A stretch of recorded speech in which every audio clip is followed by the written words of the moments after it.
Here, what sounds like a good chapter? Influencing people who don't. Okay, we'll do influencing strangers, chapter 7.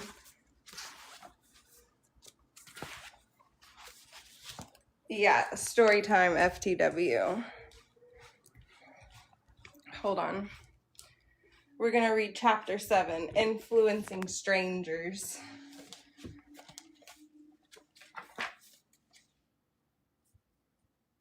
Okay, here, we're gonna read this one little part. I don't know what chapter I'm in. What if they don't want to do what you're asking? That's the question everybody always asks, and no wonder. As we saw in chapter 1, many of us have spent years trying to motivate people by having them rehearse their reasons for not doing something, asking such questions as, why don't you want to? Okay, it's like 3 paragraphs. Why don't you want to? What's getting in your way? What do you think you're having? Wait, why do you think you're having such a hard time? In other words, we've had a lot of experience thinking that people really don't want to do what we believe is good for them. But studies indicate that focusing on resistance only makes people more resistant, whereas reinforcing autonomy and focusing on motivation are likely to have positive results.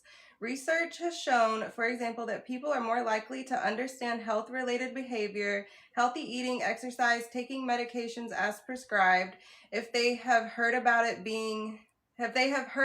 the benefit of doing it rather than the downside of not doing it. This is known as gain framing or positive message framing. Gain framing is effective because of those common sense facts that social scientists are always rediscovering. People don't want to do things they think will be hard. Changing your behavior in any way, to lose weight, to meet a deadline, or for any other reason, sounds hard.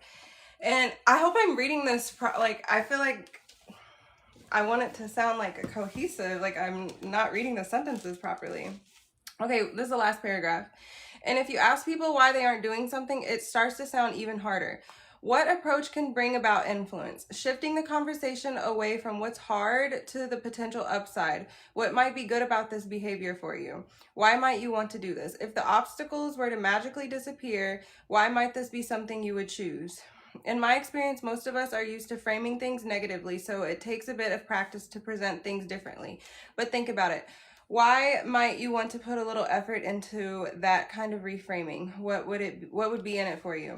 Okay, that was like common sense. Like, I feel like I need a better chapter. You're feeling the energy? Okay, I'll find a good chapter tonight and I'll read it tomorrow.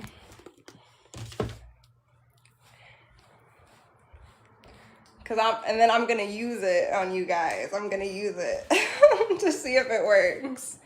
Where's my slippers?